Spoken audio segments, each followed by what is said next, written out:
सो दोस्तों, आज हम जानेंगे कि हाथ में सूनपन आना हाथों में सूनपन आना एक आम बीमारी हो चुकी है आजकल। जनरली हाथों में सूनपन आना वो एक लक्षण है, बीमारी का कारण कुछ और हो सकता है। जनरली लेडीज़ में हाथों का सूनपन या तो एक हाथ में आता है या तो दोनों में आता है। लेडीज़ में सबसे ज़्यादा आता है कंपेरेटिव टू मेल कैटेगरी। आज हम जानेंगे कि हाथों में सूनपन किस किस कारणों की वजह से आता है, उसके लिए क्या क्या नेसेसरी रिपोर्ट्स एंड इन्वेस्टिगेशंस करवाने पड़ते हैं, हमें क्या क्या जांच करवानी पड़ती है, एंड वो सूनपन किस वजह से आता है, एंड उसके लिए पॉसिबल ट्रीटमेंट आप क्या कर सकते हो। तो दोस्तों, पहले हम जाएंगे कि हाथों में सूनपन किस किस नसों में आता है। तो पहले हमको एक ब्रीफ इंट्रोडक्शन लेना पड़ेगा हाथों में जो 3 नसें आती है उसके बारे में।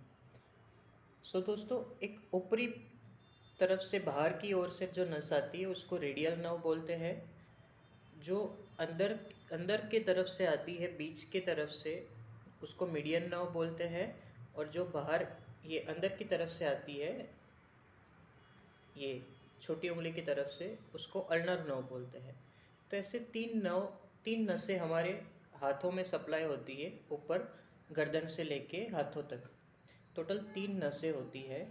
उसका नाम होता है, एक अंगूठे की तरफ होती है उसका नाम होता है रेडियल नर्व, सेंटर में बीच की तरफ होती है उसका नाम होता है मीडियन नर्व, एंड जो छोटी उंगली की तरफ होती है उसको बोलते हैं अल्नर नर्व। ये तीनों नसें हमारी गर्दन के मणके के बीच में से आती है। उसके लेवल्स अलग अलग होते हैं, but I am giving a short introduction.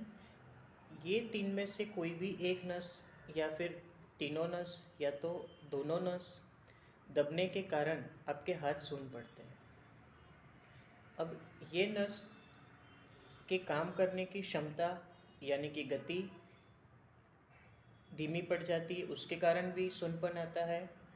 जो लेवल पे दबाव है उसके आगे भी सूनपन आता है। और कहीं ब्लड में ऐसे कोई चेंजेस होते हैं कि खून में ऐसा कोई बदलाव होता है कि कोई पर्टिकुलर एक विटामिन की कमी के कारण भी सूनपन आ सकता है।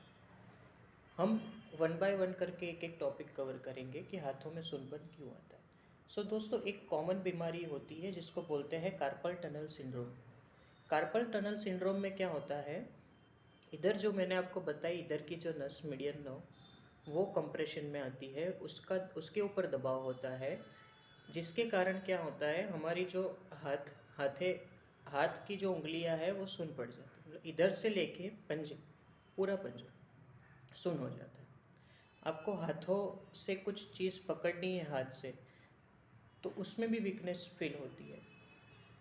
This is due to a carpal tunnel syndrome. इसके नीचे आपको कुछ प्रॉब्लम नहीं होती है, जस्ट आपको इधर पेन होता है, स्वेलिंग होती है, एंड आपको ग्रिप में, आप कुछ चीज़ पकड़ने में आपको कमज़ोरी महसूस होती है, एंड हाथों में सूनपन महसूस होता है। सबसे ज़्यादा ये दर्द रात को बढ़ जाता है। अगर आपको भी ये लक्षण है, that means you are suffering from carpal tunnel syndrome. इसको हम CTS बोलते हैं। दूसरी बात, हम दूसरे टॉपिक को कवर करें तो उसमें होता है क्यूबाइटल टनल सिंड्रोम। अभी क्या होता है कि ये जो तीनों नसें बताई उसके अलग अलग बीमारी का नाम है, और वो कौन से लेवल पे दबती है वो हम आपको बता रहे हैं। तो फर्स्ट ऑफ ऑल, एक मीडियन नर्व थी जो इधर दबती है, उसके कारण आपको हाथ इधर दर्द होता है, सूजन होती है, और हाथ की कलाई जो मोड़ने वाली जो भी एक्टिविटी है और पकड़ने वाली आपकी जो भी ग्रिपिंग एक्टिविटी है उसमें भी आपको पेन होता है और सूनपन आता है। ठीक है, next is cubital tunnel syndrome. Cubital tunnel syndrome कहाँ होता है, अपनी कोनी में। कोनी में एक टनल जैसा होता है, एक जगह होती है, उसके बाजू अंदर से एक नस जाती है और वो छोटी उंगली की तरफ आती है। छोटी उंगली और ये वाली उंगली, रिंग फिंगर जिसको बोलते हैं हम, उसमें सूनपन आना। छोटी उंगली और रिंग फिंगर में सूनपन आना, और कोनी से लेके बाहरी अंदरूनी कोनी से लेके पूरा पार्ट आपका सुन पड़ जाता है और दर्द करता है। इसको बोलते हैं क्यूबाइटल टनल सिंड्रोम, जहाँ पे अल्नर नर्व कंप्रेशन होता है। मेनली अल्नर नर्व नाम की जो नस होती है वो दबाव में आती है, तो आपको ये लक्षण देखने को मिलते हैं कि आपको ये रूट में पेन फील होता है एंड सुनपन आता है, और ये दर्द भी आपको रात में ज़्यादा बढ़ जाता है एंड अर्ली मॉर्निंग भी ये पेन बढ़ जाता है. This was known as cubital tunnel syndrome. Third is endocrine neuropathy. Endocrine neuropathy क्या होता है दोस्तों, कि कई बार क्या होता है कि ब्लड में, खून में शुगर के लेवल को अगर हम मेंटेन नहीं रखते हैं, अगर हमारे ब्लड में शुगर लेवल बढ़ जाता है या तो फिर आप डायबिटीज़ से पीड़ित हो, तो ये डायबिटीज़ जो शुगर लेवल बढ़ जाता है तो वो नसों को कमज़ोर बना देता है, उसके कारण भी सूनपन आ सकता है. तो समटाइम्स कई बार ऐसा होता है कि डायबिटीज़ पेशेंट को एंड थायराइड पेशेंट को हाथों में सूनपन आना, पैरों में सूनपन आना, ये एक आम बात है. तो हमेशा you have to control your diabetes and thyroid by under medical supervision and under require medicines. Then other main problem, main कारण जो है आजकल जो आफ्टर 30 की एज में ज़्यादा होता है, 30 to above 60, 30 to 60 age period के बीच में जितने भी लोग हैं, 30 साल के लेके 60 साल से लेके उसके ऊपरी, मतलब 30 साल के बाद ये चालू हो जाता है, जिसको बोलते हैं सर्वाइकल स्पॉन्डाइलाइटिस. ये इसको बोलते हैं हम गर्दन के मणके का घसारा.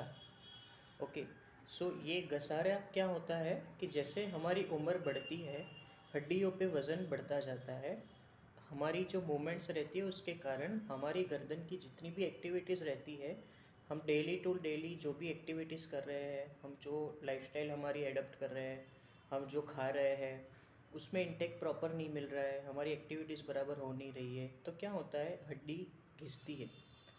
अब हड्डी के घिसने के कारण उसके बीच में डिस्क होती है. अब ये डिस्क स्लिप हो जाती है ड्यू टू एनी रीज़न. आपकी गर्दन में चोट लगने के कारण, आपकी उम्र के बढ़ने के कारण वो डिस्क सूखती है एंड स्लिप होती है, जिसके कारण घसारा डेवलप होता है. अब वो घसारा बढ़ता जाता है धीरे धीरे. जैसे जैसे पेशेंट्स इग्नोर करते हैं ये पेन को, ये बात को, जैसे जैसे उम्र बढ़ती है, ये सर्वाइकल स्पॉन्डाइलाइटिस की बीमारी और बढ़ती है और वो स्लिप डिस्क के रूप में आगे बाहर आती है एंड जो भी नस कंप्रेस होती है, दबाव में आती है, उस नस में आपको सूनपन फील होता है. तो एक ये कारण भी होता है सर्वाइकल स्पॉन्डाइलाइटिस का. दूसरा, ऐसा भी देखा गया है कि कहीं दवाइयाँ ऐसी होती है जिसके कारण आपके हाथों में सूनपन आता है. हाथों में सूनपन आ जाता है, पैरों में सूनपन आ जाता है, जैसे सिस्प्लेटिन करके है, हार्ट की कोई हाई पावर की मेडिसिन है, जिसके रूप में, साइड इफ़ेक्ट के रूप में ऐसा देखा गया है. Then other topic is Raynaud's phenomena.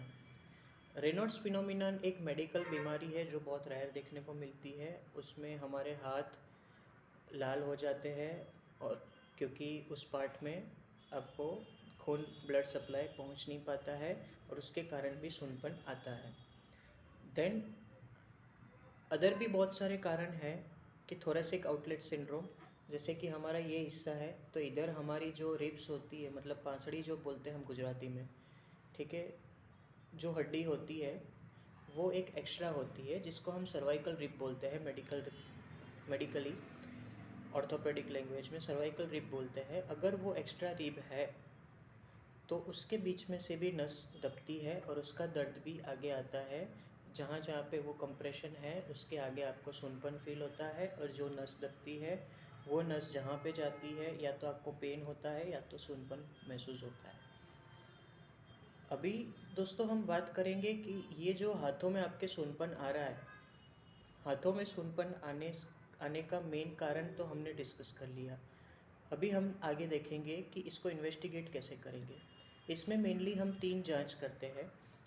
एक तो आपका जो कार्पल टनल सिंड्रोम है उसको डायग्नोसिस करने के लिए हम क्या करते हैं कि एक तो लक्षण से पता लगता है एंड अगर कोई नस दब रही है, हाथों में सूनपन ज़्यादा आ रहा है, उसके लिए हम करते हैं EMG NCV test, electromyography and nerve conduction velocity test करते हैं, उससे हमको पता लगता है कि आपकी नस की जो स्पीड है काम करने की, जो गति है वो बराबर है या नहीं है, और कौन सी नस है जिसमें स्पीड अच्छी नहीं है ब्लड की, या वो अच्छे से काम नहीं कर रही है, so that we can diagnose it properly that ये नस काम नहीं कर रही है, and accordingly we can take a treatment. Second is vitamin B12 की ब्लड टेस्ट करवानी चाहिए। B12 कम होता है तो भी हाथों में और पैरों में सूनपन आता है। एंड थर्ड इज़ हमारा सर्वाइकल का MRI करवाना चाहिए, गर्दन का MRI करवाना चाहिए। अगर वहाँ पे कोई नस दब रही है या तो फिर आपका स्लिप डिस्क का प्रॉब्लम है तो वो उसमें क्लियर होता है, एंड उसके अकॉर्डिंग आपको ट्रीटमेंट लेनी है। अभी ट्रीटमेंट की बात करें हम, तो ट्रीटमेंट में मेनली क्या होता है, हाथों में सूनपन आना, पैरों में सूनपन आना, ये एक नॉर्मल रीज़न से जनरली लेडीज़ में होता है। लेडीज़ में कुकिंग वर्क है, हाउस होल्ड वर्क है, ज़्यादा होता है, जनरली टाइपिंग वर्क है, डेस्कटॉप वर्क है, तो हैंड्स का यूज़ जिसका ज़्यादा है उसको ये प्रॉब्लम होती है, हाथों में सूनपन आता है। तो occupational mainly IT professionals are there, उनको ये सब प्रॉब्लम्स होती ही है। Mainly students are there who are preparing for entrance exams and all, so their neck and their hands are constantly in busy work, so they have this type of difficulties. इसके treatment के लिए तीन प्रकार की treatment होती है। First is physiotherapy line of treatment. Physiotherapy आपको करवानी चाहिए अगर आपके हाथों में सूनपन आता है तो, बट फर्स्ट आपको फिजियोथेरापिस्ट से कंसल्ट करना चाहिए, या तो आप हमारे वहाँ भी आ सकते हो, आप हमसे मिलिए। मेरा स्पेशलाइजेशन है स्पाइन के केसेस में, आप हमको मिल सकते हो, we can guide you better. After आपका इन्वेस्टिगेशन हो जाए, आपकी जांच हो जाए कि आपको प्रॉपर कौन सी नस दब रही है, क्या प्रॉब्लम है, विटामिन B12 की कमी है या तो फिर सर्वाइकल से आपकी नस दब रही है, उसके बाद हम आपकी ट्रीटमेंट चालू करते हैं। And physiotherapy is the best treatment for this case. अगर फिजियोथेरेपी से और मेडिसिन से ये केस ठीक नहीं होता है, at last we have to go for surgery, and for surgery you have to take a spine surgeon opinion and a neurologist opinion accordingly. So अगर आपके हाथों में भी सूनपन आता है, देन आप कमेंट बॉक्स में लिख सकते हो, and you can call us any time for treatment purpose also, and you can consult me personally. You will definitely get a result, and sure, you will definitely get a result. Thank you so much for listening our video. You just like, share and subscribe our channel. ऐसे ही आपको updates मिलती रहेगी अपने body के regarding, so that आप में awareness आए and आप ट्रीटमेंट के लिए करेक्ट डॉक्टर से मीट कर पाए। Thank you so much.